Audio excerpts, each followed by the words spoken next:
Hello there, Qckslvrslash, and today I've got a bit of a mix-up. This is going to be done in the How I Play format, but it is a replay.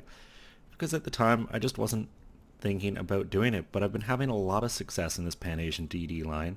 I finished up the Fushin yesterday, finished up the Gadjah Mada today, I'm in the Senyang, and it's going by quickly, partly because I do have these special camos that came. We got like 3 of them and then an additional 10 from clan battles. So it's been making getting lots of XP and free XP easy, which I've been using to just rocket up this line. This is probably my favorite ship so far. I really liked the Fushin at 6. This has been a blast. And then at 8 you're basically into the Benson and American ships. This feels unique, and it reminds me a lot of the Bliskovitsia. Similar kind of performance, at least. Torpedo ranges are close, the detection, they just feel similar to me.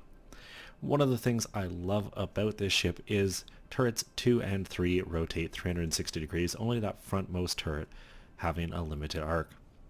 This means 2 things. 1, doesn't really matter which way you turn, you're going to have turrets on target, and 2, the gun arcs on that rear turret are absolutely insane.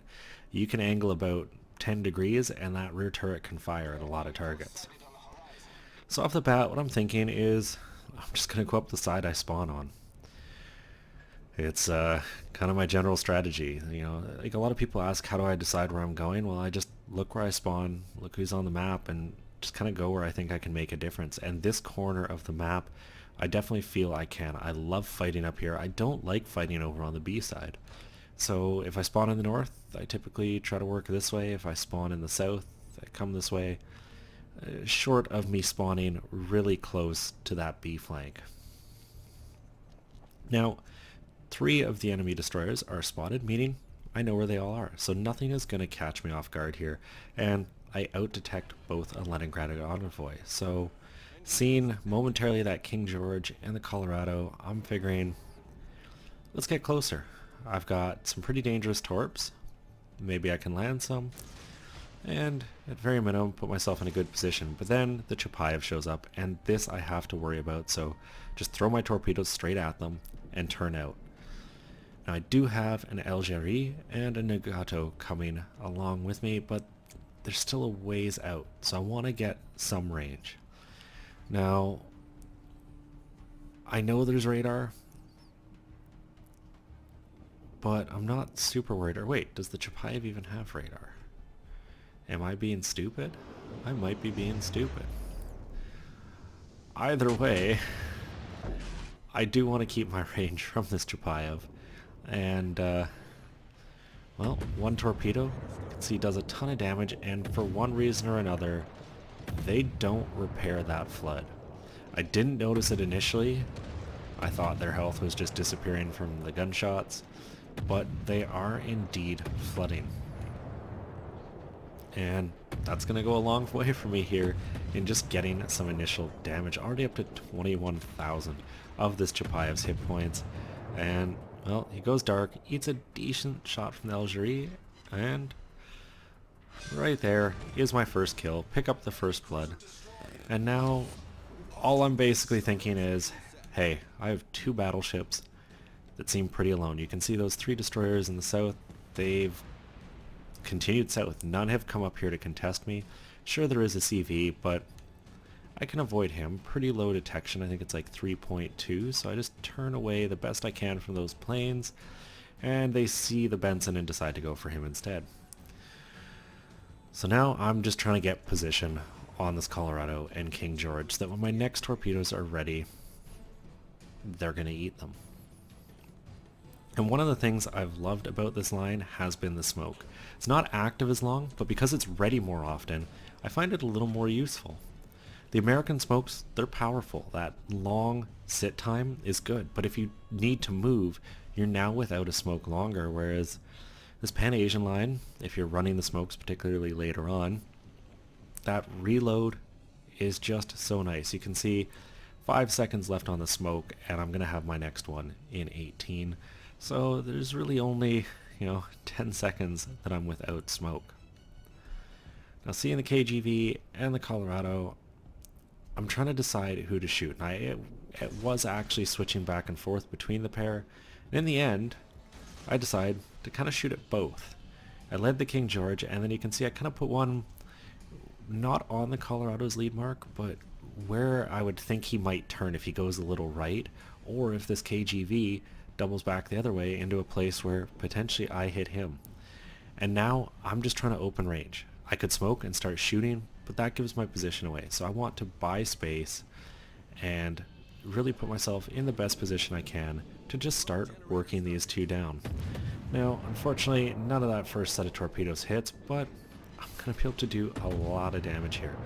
The KGV eating a heavy shot from our Nagato, and both of them kind of forced, initially at least, not to deal with me because they'd be giving broadsides. Unfortunately, the Nagato is turning away, so I'm starting to feel quite alone. I get a fire, that's exactly what I wanted. So I switched to the Colorado.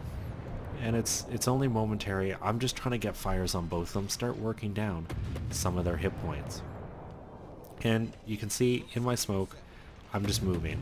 And I've backed myself up, get a second fire, and it's just to make myself that little bit harder to hit. I actually killed a very low health destroyer earlier just because sitting perfectly still inside his smoke shooting guns, it becomes easy to figure out where you are. Now with the King George, 2 fires, more than happy with that. He's eating shots from the Nagato. You know, I decide I can let him be, but then he really starts to get aggressive here, and now I'm getting concerned. So I stop firing. At 2.5 kilometers he would detect me if I'm gonna fire, and I just start playing the game of position. Now this Colorado knows where in the smoke I last was, so I want to get as far through this smoke as possible so that I can try to just kite around. I'm going to throw this one set of torpedoes right in his bow and save the other. And I cannot express, if you're going for a charge on a battleship, you need to save your volleys and get them apart. So that first volley, make sure that Colorado has to sail straight, and only now can he get his rudder over, but I'm already on his flank, and he is going to be eating these. So, second kill, up to 98,000 damage. I'm quite happy with this. And then their CV gets spotted. And, well, when a treat's dangled in front of you, you just go for it. You don't question what you should be doing. There's a CV there on full health. I'm going to go kill it. Now, I'm already up to 98,000. Might as well get some more damage on the board. Now, looking at the map right now, I do see a Pensacola and Graf Spee coming up. They could pose a threat.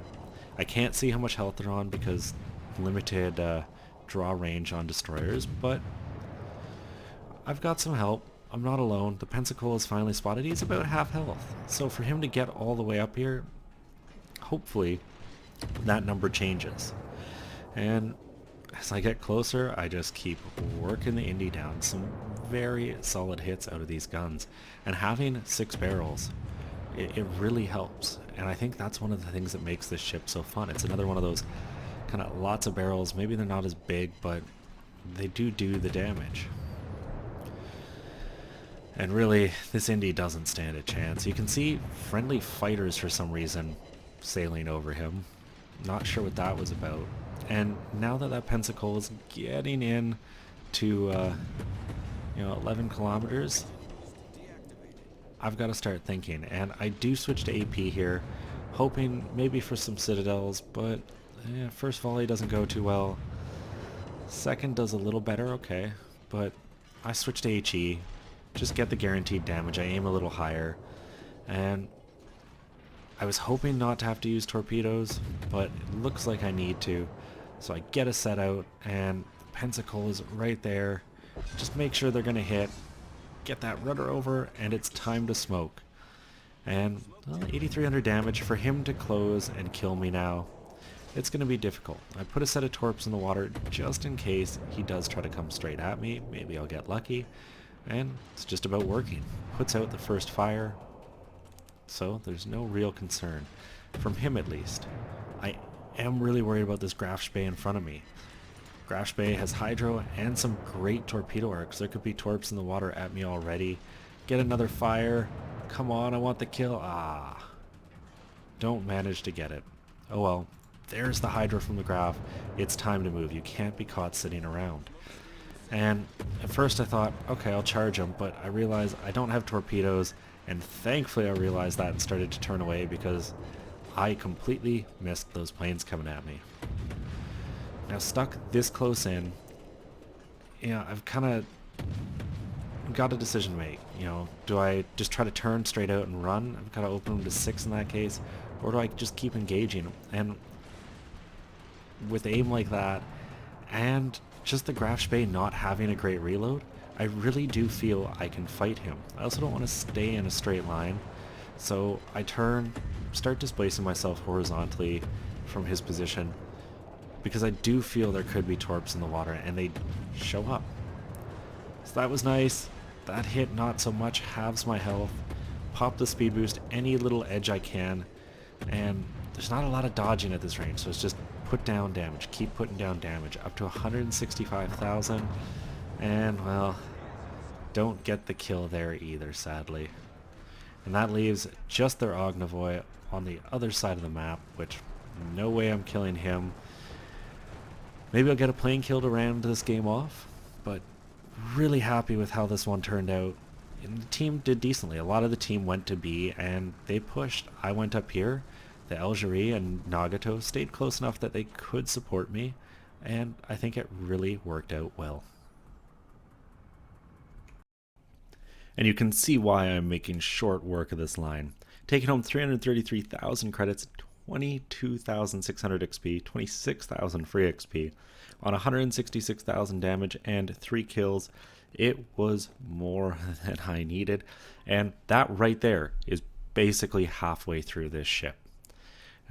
Not needing to save up free XP right now has freed me up to basically use the stuff I'm getting running these ships to just accelerate, and that's how I've gone through 3 ships in less than a day. And the big thing that I found success with the Gadjah Mada is to be a little aggressive and then fall back. Those smokes are almost always ready, so you've always got that protection. You don't run into too many radars, and even when you do, it might be a ship that you just think has radar but really doesn't. And just keep your range from those and you're going to be able to do some work. It definitely wins most of the destroyer duels. Top of the team, that shouldn't be a surprise. Like, basically worked a flank alone. Well, no, I don't want to say that, because without that Algerie or Nagato, I wouldn't have had the spotting when I was in the smoke to do the damage to those battleships. And that's a tactic I found that works really well. These deep water torpedoes do so much damage that if you can get someone close where they can't dodge them, you're golden. And then at range, their detection is lower, so you still tend to hit things. And when you look at the damage, you can see how I hit the total. And yeah, sure, I milked the Independence for a good chunk of that, but that Colorado at like 2 kilometers, he probably was pretty salty. End of the day, took home tons of XP for everything. A fun game, and it basically got me through this ship.